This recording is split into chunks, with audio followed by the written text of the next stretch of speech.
अभी जो हम लोग का टॉपिक चल रहा है वो चल रहा है जावास्क्रिप्ट, और हम लोग बात कर रहे थे वेरिएबल्स का। वेरिएबल्स में पिछले वीडियोस में बताया कि 3 तरीके से वेरिएबल डिक्लेयर कर सकते हैं, वैर, लेट और कॉन्स्ट। उसका बहुत बेसिक डिफरेंस बताए थे, लेकिन कुछ एडवांस डिफरेंस है जो हम लोग देखेंगे, बताए थे कि आगे पढ़ेंगे। तो वैर के बारे में बताए थे, उसके बाद लेट के बारे में बताए थे, और उसके बाद कॉन्स्ट के बारे में बताए थे। कॉन्स्ट के बारे में बताए थे कि इसका वैल्यू दोबारा चेंज नहीं कर सकते हो, ये फिक्स्ड वेरिएबल होता है और ये ब्लॉक स्कोप्ड होता है, जैसे कि तुम्हारा लेट होता है। 1 मिनट, यहाँ पे थोड़ा सा मिस्टेक है, टाइपिंग मिस्टेक। ये होगा कॉन्स्ट। ये तो हम लोग समझ गए, लेकिन वेरिएबल में एक्चुअली हम लोग स्टोर क्या करते हैं? वेरिएबल में स्टोर करते हैं वैल्यू। क्या स्टोर करते हैं? वैल्यू। ठीक है, वेरिएबल में हम लोग वैल्यू स्टोर करते हैं, और हर वेरिएबल का एक डेटा टाइप होता है। क्या होता है? Data type. और वो डिपेंड करता है कि उस वेरिएबल का डेटा टाइप क्या होगा, वो उस पर डिपेंड करता है कि उसमें किस तरह का वैल्यू स्टोर हुआ है। जब भी कोई वेरिएबल बनता है तो उसको अपने आप एक डेटा टाइप असाइन हो जाता है। और डेटा टाइप क्या होता है, चलो देखते हैं कितने तरह का होता है और उससे क्या काम है। यहां देखो लिखा हुआ है, data type in JavaScript, every variable has a data type that indicate that what kind of data variable hold such as number, character and can be stored and manipulated within a program। Her variable के साथ एक data type होता है। जब भी variable बनता है तो वेरिएबल बनते के साथ उसको एक डेटा टाइप असाइन हो जाता है, और वो असाइन जावास्क्रिप्ट खुद करता है depending upon the value which stores in the variable. जो भी वेरिएबल के अंदर वैल्यू स्टोर हुआ है, ठीक है, या होता है, उसके हिसाब से। जैसे मान लीजिए कि अगर हम बनाए वैर या लेट नम इक्वल्स टू 10 दे दिए, तो 10 वैल्यू हुआ तो 10 के बेसिस पर डिसाइड होगा कि वो जो नम है उसका डेटा टाइप क्या होगा। डेटा टाइप क्यों बताया जाता है? तो डेटा टाइप इसलिए बताया जाता है कि डेटा टाइप से ही पता चलता है कि उस वेरिएबल के साथ क्या क्या काम हो सकता है। जैसे मान लो कोई ऐसा डेटा टाइप है जो न्यूमेरिकल है, अभी बताएंगे कौन कौन सा होता है। तो न्यूमेरिकल डेटा टाइप का अगर वेरिएबल है तो उसके साथ तुम कैलकुलेशन कर सकते हो, एडिशन, सब्ट्रैक्शन, मल्टीप्लिकेशन, डिवीजन। लेकिन अगर वही तुम्हारा मान लो स्ट्रिंग टाइप का, भी स्ट्रिंग क्या है, न्यूमेरिकल क्या, आगे डिस्कस करेंगे, उसके साथ तुम कैलकुलेशन नहीं कर सकते हो। तो जैसे ही मेमोरी बनता है, मेमोरी बनते के साथ उसको डेटा टाइप असाइन हो जाता है। और डेटा टाइप असाइन करने से दो चीज होता है, एक कि ये पता चलता है कि उसमें किस तरह का वैल्यू जाएगा, किस किस तरह का वैल्यू जो होता है वो आगे बात करते हैं हम लोग। और दूसरा कि उसके साथ क्या क्या काम हो सकता है और क्या काम नहीं हो सकता।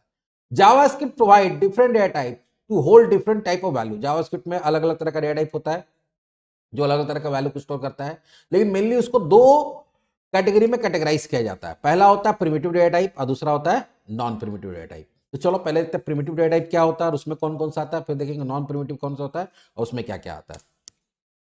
तो सबसे पहले देखते हैं प्रिमिटिव डेटा टाइप्स किसको बोलते हैं। 1 मिनट, थोड़ा सा गड़बड़। प्रिमिटिव डेटा टाइप ऐसे डेटा टाइप को बोलते हैं जो जावास्क्रिप्ट के साथ आता है। जावास्क्रिप्ट के साथ मतलब क्या हुआ कि जब जावास्क्रिप्ट बनाया गया उसी समय इस डेटा टाइप को बनाया गया। तो जावास्क्रिप्ट का जो अपना डेटा टाइप है, मतलब जावास्क्रिप्ट बनाते समय जो डेटा टाइप बनाया गया, उसको क्या बोलते हैं? प्रिमिटिव या बिल्ट इन डेटा टाइप भी बोलते हैं उसको। इसमें सबसे पहला आता है स्ट्रिंग डेटा टाइप। क्या होता है? स्ट्रिंग। अब स्ट्रिंग किसको बोलते हैं वो देखो। स्ट्रिंग का मतलब होता है ऐसा वैल्यू, अभी हम थोड़ा दिखा देते तुम लोगों को। स्ट्रिंग किसको बोलते हैं? स्ट्रिंग बोलते हैं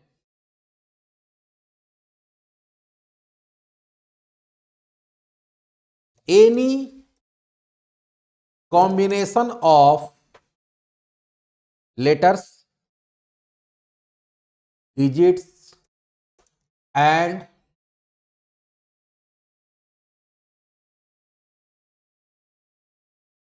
पंक्चुएशन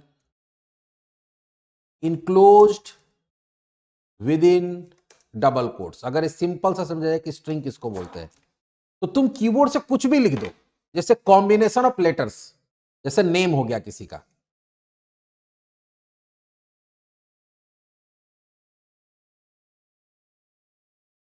हुआ। तो ये क्या है? कॉम्बिनेशन ऑफ लेटर्स है, ठीक है। तो ये अगर इसको लिख के डबल कोट्स में डाल दिया जाएगा, ये क्या हो जाएगा? स्ट्रिंग हो जाएगा। इसको क्या बोला जाएगा? String value. Any combination of letters हो सकता है, एनी कॉम्बिनेशन ऑफ डिजिट भी हो सकता है। जैसे मान लो कि तुम लिख दिए मोबाइल नंबर किसी का, और इसको अगर ऐसे लिखा हुआ है तो ठीक है, लेकिन अगर जैसे इसको डबल कोट्स में डाल दिए, ये क्या हो जाएगा? स्ट्रिंग हो जाएगा। या नंबर और इसका कॉम्बिनेशन भी हो सकता है, नंबर और डिजिट का कॉम्बिनेशन। जैसे मान लो किसी का पैन नंबर है,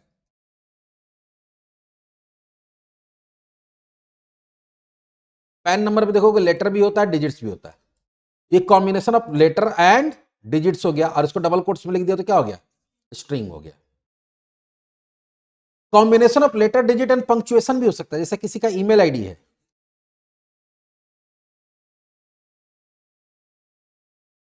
और उसको डबल कोट्स में डाल दिया। इसमें देखो क्या है, लेटर्स भी है, डिजिट्स भी है, और सिंबल्स भी है। हाँ, स्पेशल कैरेक्टर इसको सिंबल्स बोलते हैं। या फिर ऐसा भी हो सकता है कि combination of digit and symbol हो, जैसे यहां पे ऐसा प्लस 91 डैश। तो अगर सिंपल मामला में समझोगे तो कोई भी चीज लिख दो, कुछ भी, और उसको तुम डबल कोट्स में डाल दो, क्या बन जाता है, स्ट्रिंग बन जाता है। स्ट्रिंग ज्यादातर हम लोग वहां पे स्ट्रिंग में किस तरह का डेटा स्टोर करते हैं, ऐसा डेटा को स्टोर करते हैं जिसको सिर्फ तुमको स्टोर करना है, उसके साथ किसी भी तरह का कैलकुलेशन नहीं करना है। जैसे तुम्हारा नेम हो गया, फादर्स नेम हो गया, मदर्स नेम हो गया, जेंडर हो गया, एड्रेस हो गया, मोबाइल नंबर हो गया, ईमेल आईडी हो गया, ठीक है। इस तरह का जो एड्रेस डेटा होता है उसको हम लोग क्या बोलते हैं, स्ट्रिंग डेटा बोलते हैं, ठीक है, जिसके साथ कोई कैलकुलेशन नहीं करना है, सिर्फ स्टोर करना है। तो डबल कोट्स में कुछ भी लिख के डाल दो, तो उसका डेटा जब डालेंगे तो इसके लिए जो वेरिएबल बनेगा वो किस टाइप का बन जाएगा, स्ट्रिंग टाइप का। जैसे अगर तुम यहाँ पे लिखते हो कि सपोज वेरिएबल डिक्लेयर करने के लिए तुम लेट कीवर्ड का यूज करो या वैर किया, जिसका भी करो, तो लेट नेम इक्वल्स टू, यहां पे डाल दिया ज्योति कुमारी। यहां वेरिएबल बना किस नाम से, नेम के नाम से, और इसका डेटा टाइप क्या हो जाएगा, स्ट्रिंग हो जाएगा। क्या हो जाएगा, स्ट्रिंग। समझ में आ रहा है। अगर हम यहां पे लिखते हैं लेट फोन इक्वल्स टू 92346234, कुछ भी दे दिए, कॉल मत लगा देना ना तो गाली सुनोगे, ठीक है। हाँ, रैंडमली हम कुछ भी लिख दिए, तो यहां पे क्या होगा, ये तुम्हारा जाके स्टोर होगा फोन में। तो फोन में दिख तो रहा नंबर जैसा, लेकिन डबल कोट्स में डाला हुआ, इसलिए इसका डेटा टाइप क्या हो जाएगा, स्ट्रिंग। तो स्ट्रिंग के साथ जो काम बताया गया है वो हो सकता है, लेकिन न्यूमेरिकल वैल्यू के साथ जो काम बताया गया वो नहीं हो सकता। तो पहला डेटा टाइप क्या होता है, string. Represent sequence of character. Character में क्या होता है, बहुत लोग को कंफ्यूजन होता है, जो लोग कंप्यूटर सीखता है या जिसको थोड़ा बहुत जानकारी होता है, ये कैरेक्टर का मतलब लेटर्स होता है, एबीसीडी नहीं। कैरेक्टर का मतलब वो सारा कुछ जो कीबोर्ड से टाइप हो सकता है, ठीक है। एक कीबोर्ड का कोई एक बटन दबाने से कुछ भी टाइप हो रहा हो, क्या होता है, कैरेक्टर। अगर हम ए दबा रहे हैं तो ए भी कैरेक्टर है, अगर हम 3 दबा रहे हैं तो 3 भी कैरेक्टर है, हैश दबा रहे हैं तो हैश भी कैरेक्टर, स्पेस दबा रहे हैं स्पेस भी कैरेक्टर है, एंटर दबा रहे हो वो भी एक क्या है, कैरेक्टर है। तो सीक्वेंस ऑफ कैरेक्टर मतलब कोई भी चीज जो कीबोर्ड से एक से ज्यादा कैरेक्टर होगा, एक से ज्यादा बटन दबाओगे और उसको डबल कोट्स में डाल दोगे, वो क्या हो जाएगा, स्ट्रिंग हो जाएगा। दूसरा होता है number. Represent the numeric value like 10 35 50, ऐसा कोई भी। तो बिना कोट्स का अगर डिजिट्स आ रहा है, जैसे कहीं पे 0 आया, ठीक है, 45 आया, 23 आया, या माइनस में भी आ रहा है, छोटा बड़ा कुछ भी, ये क्या होगा, नंबर होगा। इसका डेटा टाइप क्या हो जाएगा, नंबर, ठीक है। और नंबर दो तरह का होता है, अभी यहां पे हम लिख दे रहे हैं, डाला हुआ नहीं लेकिन हम डाल दे रहे हैं। नंबर दो तरह का हो सकता है, एक होता है इंटीजर और एक होता है फ्लोटिंग पॉइंट, ठीक है। अब ये दोनों चीज क्या है उसको देखते हैं। इंटीजर और फ्लोटिंग पॉइंट में क्या डिफरेंस है। तो कभी भी अगर कोई भी नंबर है और अगर वो होल नंबर है, क्या है, होल नंबर, उसमें किसी तरह का फ्रैक्शनल पॉइंट नहीं है, ये एकदम बच्चा वाला भाषा में समझिएगा, तो उसमें किसी भी तरह का पॉइंट नहीं है, हिंदी में दशमलव नहीं है, ठीक है, और उर्दू में असारिया बोलते हैं शायद, हाँ ऐसे कुछ होता है, हमको पूरा नहीं पता है, लेकिन जो भी है, तो जिसमें पॉइंट नहीं है, चाहे वो जीरो है, पॉजिटिव है, नेगेटिव है, ये क्या कहलाएगा, इंटीजर कहलाता है। क्या कहलाता है, इंटीजर। और जैसे ही कोई भी नंबर है, जैसे 0.0 की जगह 0.0 दे दिए, तो ये फ्लोटिंग पॉइंट हो गया। क्या हो गया, 1.54 लिख दिए, क्या हो गया, फ्लोटिंग पॉइंट हो गया। जिसमें फ्रैक्शनल पार्ट है, जिसमें डेसिमल पॉइंट है, वैसा नंबर, चाहे पॉजिटिव नंबर है, नेगेटिव नंबर है, कुछ भी है, ठीक है, वो क्या हो जाएगा, चाहे कितना भी बड़ा नंबर है, कितना भी छोटा नंबर है, उससे लेना देना नहीं है। अगर उसमें पॉइंट आ रहा है तो क्या होता है, फ्लोटिंग पॉइंट, लेकिन होता नंबर ही है क्या, नंबर। लेकिन नंबर भी दो तरह का होगा, कौन कौन सा, इंटीजर और फ्लोटिंग पॉइंट, ठीक है। तो अगर मान लो कहीं पे तुम वेरिएबल बनाए, let num equals to 30, let price equals to 45.343, ये सबका डेटा टाइप क्या हो जाएगा, सबका डेटा टाइप न्यूमेरिक हो जाएगा। और न्यूमेरिक में भी पूछेगा कि नम का क्या है, तो इंटीजर है, और इसका क्या है, फ्लोटिंग पॉइंट है, ठीक है। ये हो गया न्यूमेरिक। तीसरा होता है क्या, बुलियन। क्या होता है, बुलियन। बुलियन एक ऐसा डेटा टाइप है जिसमें दो ही वैल्यू हो सकता है, ट्रू और फॉल्स विदाउट एनी कोट्स। अगर कोट्स में डाल देंगे तो स्ट्रिंग हो जाएगा, बिना कोट्स का अगर ट्रू फॉल्स स्मॉल में लिखा हुआ तो क्या हो जाएगा।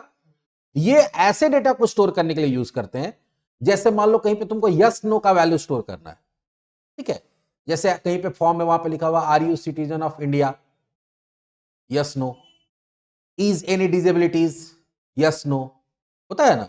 तो जहां पे यस नो का बात आएगा वहां पे क्या स्टोर होता है, ट्रू फॉल्स। यस का जगह क्या स्टोर होता है, ट्रू, और नो का जगह क्या यूज होता है, फॉल्स। तो कहीं पे अगर ऐसा वेरिएबल बना हुआ है, let is disable equals to false, तो जैसे ही यहां पे फॉल्स स्टोर कर रहा है बिना कोट्स का, तो ये इसका डेटा टाइप, इज डिजेबल का डेटा टाइप क्या हो जाएगा, बुलियन हो जाएगा, ठीक है।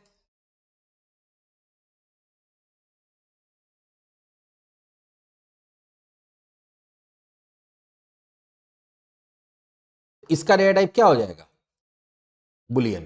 तो ट्रू फॉल्स जो डेटा को रखता है उसको क्या बोलते हैं, बुलियन बोलते हैं। और उसी में अगर तुमको ट्रू को अगर डबल कोट्स में डाल दिया तो अब इसको बुलियन नहीं मानेगा वो, अब इसको क्या मान लेगा, स्ट्रिंग मान लेगा, समझ में आ रहा है। नेक्स्ट जो दो है वो, एक है undefined, represent the undefined value, जैसा भी हम बताए थे कि अगर वैर वगैरह यूज करते हैं, वैर नीचे हम आप डिक्लेयर किया और ऊपर यूज कर रहे हैं, ठीक है, तो वहां पे कौन सा वैल्यू आता है, अनडिफाइंड, मतलब ऐसा कि जो अभी ऐसा वैल्यू आप दिखाने की कोशिश करें जो अभी डिफाइन हुआ ही नहीं, बना ही नहीं है। हर एक होता है नल, नल जो होता है, नल का मतलब होता है कि कोई वेरिएबल बना है लेकिन उसमें कोई वैल्यू अभी नहीं है, तो उसमें क्या होता है, नल। जैसे हम वेरिएबल बना के खाली रखना चाहते हैं तो उसमें क्या डाल देते हैं, नल डाल देते हैं। तो प्रिमिटिव में क्या क्या होता है, स्ट्रिंग, नंबर, बुलियन, अनडिफाइंड और नल, सबका यूज आगे पड़ेगा देखेंगे। एक होता है नॉन प्रिमिटिव। तो प्रिमिटिव के बारे में क्या बताया कि प्रिमिटिव डेटा टाइप ऐसा डेटा टाइप होता है जो कि किसी भी लैंग्वेज के साथ आता है। अगर सी के साथ जो सी बनाते समय जो डेटा टाइप बनाया गया वो उसका प्रिमिटिव डेटा टाइप हो जाएगा। जावा है तो जावा के साथ जावा बनाते समय जो डेटा टाइप बनाया गया वो उसका प्रिमिटिव हो गया। उसी तरह से जावा स्क्रिप्ट को बनाते समय जो डेटा टाइप बनाया गया वो क्या होता है, प्रिमिटिव होता है। लेकिन जो बना बनाया डेटा टाइप जावास्क्रिप्ट आपको प्रोवाइड कर रहा है, जैसे आपको नंबर प्रोवाइड कर रहा है, आपको स्ट्रिंग प्रोवाइड कर रहा है, आपको बुलियन प्रोवाइड कर रहा है, अनडिफाइंड प्रोवाइड कर रहा है, नल प्रोवाइड कर रहा है, उसका उपयोग करके जो डेटा टाइप बनाया गया है, मतलब जो पहले से टूल्स अवेलेबल है उसका उपयोग करके हम कुछ बना ले रहे हैं, ठीक है, तो उसको क्या बोलते हैं, नॉन प्रिमिटिव या रेफरेंस डेटा टाइप बोलते हैं, जिसमें आता है ऑब्जेक्ट, एरे और डेट। अब ये हम लोग आगे के टॉपिक्स में पढ़ना है कि ऑब्जेक्ट क्या होता है, एरे क्या होता है, डेट क्या होता है। फिलहाल याद रख लेना आपको कि नॉन प्रिमिटिव में ऑब्जेक्ट आता है, एरे आता है, डेट आता है, और ये एक ऐसा डेटा टाइप होता है जो पहले से बना बनाया नहीं होता है। ऑब्जेक्ट के लिए आपको खुद से डेटा टाइप बनाना पड़ेगा, एरे के लिए भी आपको खुद से कोड लिखना पड़ेगा, डेट के लिए भी आपको खुद से कोड लिखना पड़ेगा। तो ऐसा डेटा टाइप, जैसे डेट को बनाने के लिए न्यूमेरिक डेटा टाइप का यूज किया गया, एरे को बनाने के लिए आप न्यूमेरिक स्ट्रिंग किसी का भी यूज कर सकते हैं, ऑब्जेक्ट को बनाने के लिए आप न्यूमेरिक और स्ट्रिंग किसी को भी यूज कर सकते हैं, ठीक है। डेट बना बनाया आता है यहां पे, लेकिन उसको बनाने के लिए किसका यूज किया गया है, न्यूमेरिक का। तो जो बना बनाया डेटा टाइप है उसका उपयोग करके जो डेटा टाइप बनाया जाता है, या प्रिमिटिव का उपयोग करके जो डेटा टाइप बनाया जाता है उसको क्या बोलते हैं, नॉन प्रिमिटिव डेटा टाइप बोलते हैं। तो अगर हम लोग वेरिएबल्स पढ़े तो वेरिएबल्स के बाद आपको डेटा टाइप का भी नॉलेज होना जरूरी है। ये हम मोटा मोटी डेटा टाइप क्या होता है वो बताए। अब इसके आगे अब छोटा छोटा काम करना सीखेंगे, जहां पे भी हम लोग बॉक्सेस, अलर्ट बॉक्स, उसके बाद तुम्हारा एक होता है तुम्हारा कंफर्मेशन बॉक्स, ठीक है, तो उसके बारे में हम लोग पढ़ाई करेंगे। तो चलो मिलते हैं अगले वीडियो में।